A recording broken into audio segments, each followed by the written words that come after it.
Welcome to She Made That, a series that celebrates creative women.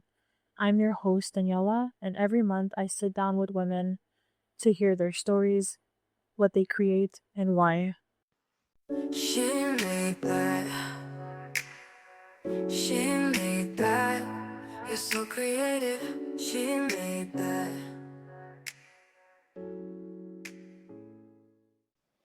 Hi, Emily. Thank you so much for joining me today on another creative discussion.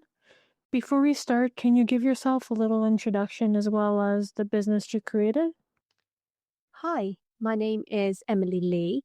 I'm a voice and communications coach and I founded Speaking Voices. We're based in London and my mission is to empower individuals to be able to speak with confidence and to express themselves authentically. Oh, wow, that's interesting. Out of curiosity, what is your ideal client? Do you find that most of your clients are introverted, or do you focus on anyone who's lacking confidence? I think for me, a lot of people come to me because they have a lack of confidence with speaking. So this could range from people who have social anxiety, who might struggle to talk in a networking event. But I also help people who have confidence to speak, but they just need an extra boost. So I also work with supervisors or people in managerial positions, executives who have been able to present to people before or host a team meeting, but they just need that extra bit of confidence to make sure that their voice sounds really engaging and it inspires them. Wow, okay, this is really fascinating because many people don't know this about me, but I actually struggle with social anxiety. I've had it my whole life. So, what you're doing is really, really inspiring. Now, what made you decide to get into this field? Were you at one point stuck in terms of, putting yourself out there? Ah, thank you. That's really nice to hear that you also struggle with social anxiety and that my work is really inspiring. I think for me, the way I came across voice coaching and how I stumbled into my job was as a young child, I would always think about becoming a different person because I had a lot of childhood traumas at home. My dad was an alcoholic, there was a lot of violence. So for me, I wanted to escape reality.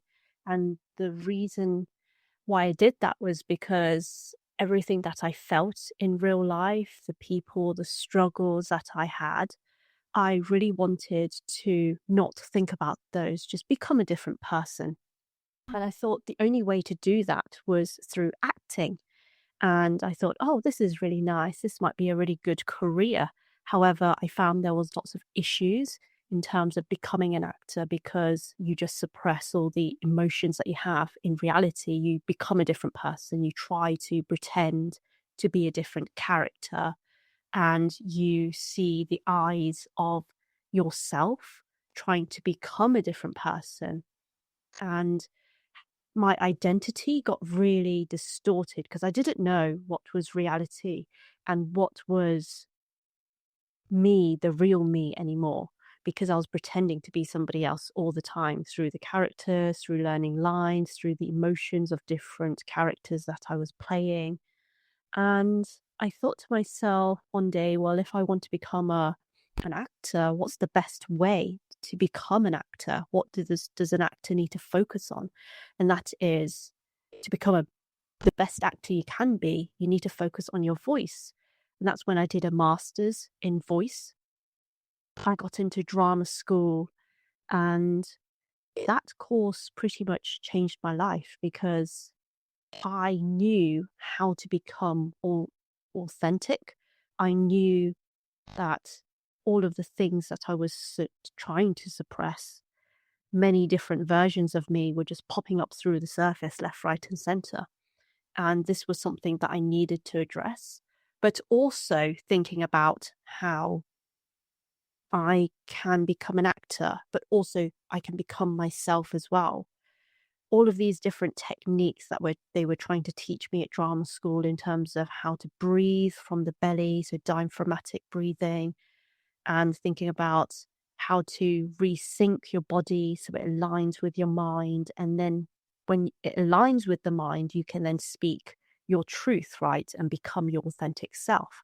So it's like, oh, okay, all of these different techniques that they are teaching me is actually useful to everybody else. If I can become an authentic person and retrain myself to be able to feel, be able to think, and be able to speak, then this must be really useful for everybody else who communicates, everyone else who has a voice.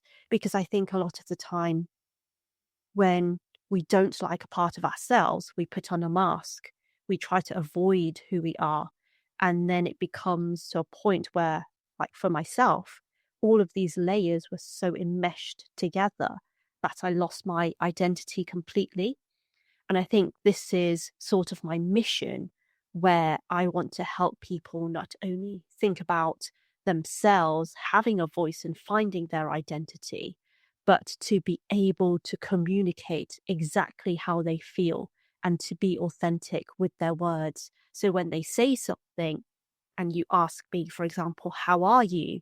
Instead of saying, I'm fine, I'm good, people would actually express themselves further than those simple sentences, something that's more deeply rooted or something that is more honest and genuine. Wow, okay. Thanks for sharing. I think you've mentioned lots of great points. I've noticed myself that the idea that people are not fully authentic and automatically put a mask on is something that happens often, right? Now, I'm curious, would you say that people can have multiple personalities, like depending on who they are with? I ask this because I find myself fully authentic with those I trust most, and with others, I'm masking parts of who I am. Do you also think that trust has anything to do with what part we choose to expose? So, to answer your question, which is really an interesting question, whether we need to have a bit of trust. And I think we all do in some cases, to be able to trust ourselves and to be able to trust other people as well. So we can open up to whoever we are talking to. However, I feel like how much we trust somebody is really how we are conditioned in society. So, for example, imagine a child sitting down at school and they have to be able to put their hand up and ask permission for their teacher to pick them to speak, right? And we have been conditioned through this multiple years through our childhood lifetime, to the point where when we go for a job interview, when we go and speak at work, we are actively looking for this permission to speak because we have been conditioned this way. And also, on top of that, we also have a masking when it comes to certain professional environments. And for example, this could be work based. If you're going to a job, you work for a company, and you are expected to be a certain way. So you can't exactly be yourself because you have to be the way the company wants you to be. Their expectations of how you present yourself, the expectations of the way you should speak. So I feel that, yes, I guess a part of us is to trust ourselves and to be able to open up to people, but also on the wider context that the trust also comes from other people as well. So the communication is a two-way streak. It's not just us trying to be open up and be honest about our emotions, our feelings, and what we want to convey. So it's also with everybody and the environments that we are in as well. If they make it for us that we feel more comfortable to be open and honest, then that's a really good sign that the communication is really there for us to be open, for them to be open, and everyone can speak freely.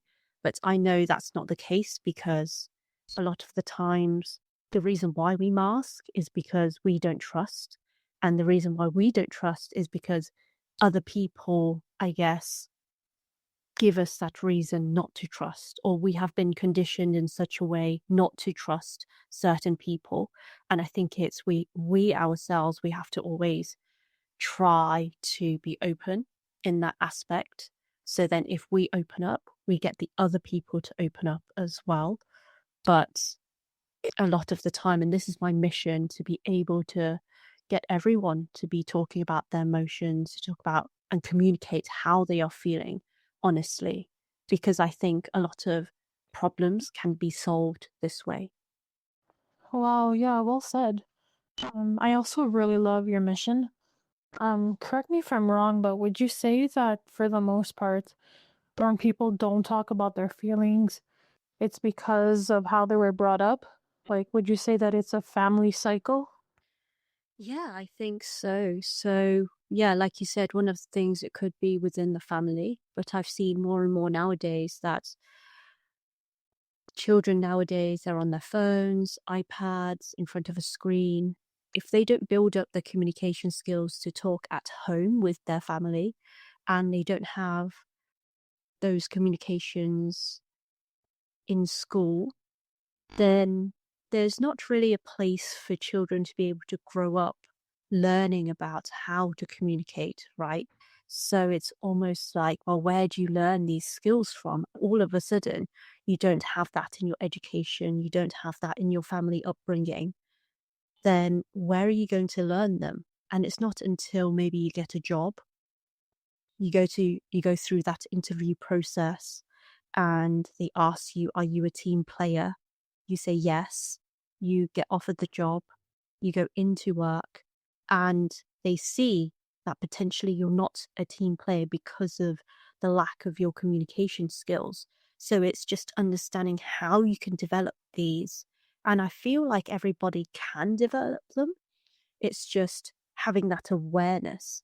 Because for us, when we are at school, we have to ask permission to speak. And it's almost that cycle where, well, if you don't learn to communicate and express your needs and communicate what it is that you're thinking or feeling, then how can you communicate that in a way where you are still understood if it's not through your words and it's not through your body language, right? So I feel like communication comes in all forms. It's not just through your voice and how you word things, but also how you express yourself through nonverbal communication as well. That's still communicating, or through writing, using, emails, writing letters, things like that. There are so many different ways of communicating, and I feel like if you start with the most basic way, which is to be able to speak, once you have that articulation process, then you are able and you're confident, then able to be able to think about speaking not just to your friends and to your family members, but also to strangers as well. Because my philosophy is that if you're comfortable speaking to one person, you are comfortable speaking to 1,000 people. The process is still the same. When we trust ourselves to be able to speak and to be open to people about certain topics and certain things, then we don't necessarily think about all of those eyes that are staring at us and are judging us. It's us being open and honest with the people with us so we can have that communication. We can then open up and be like, oh, yes, what that person said, it really resonated with me. Or when I go and see a person talk, oh, that person really inspired me and they really motivated me to do something. And I think that's what communication is all about. It's all about us being open and honest so we are vulnerable with our emotions, but also when the audience listen to us, we have to feel that they are able to take something away from what we are talking about as well. And I think that's the magic of communication, is when both people are opening up to one another, they both trust each other, and they have that communication there. They can communicate for hours and hours and hours, and there is a never ending cycle of communication because you feel very comfortable with them. Even when you meet someone for the first time, you just automatically click and you're like, oh, wow, I really get along with this person. It feels like I've known them for years and years. And it's because you both have that same energy there. You both trust each other. You're both open. You can talk about anything and everything. And this is what communication should feel like. Well, yeah, thanks for clarifying. Now, do you offer your services virtually or in person? I do offer both. So I do have one-to-one coaching programs, which is both online and in person. And I also offer group workshops as well. Okay, perfect. Now, do you have a website where people can find you? Yes, so my website is www.speakingvoices.com. Okay, perfect. I'll make sure to add that in the description. Emily, thank you so much again for joining me today. I learned quite a bit and keep doing what you're doing. Take care. No, thank you very much for having me. If anybody wants to find me on socials as well, my social media is at Speaking Voices. It was wonderful speaking to you. Thank you very much. She made that. She made that. You're so creative. She made that.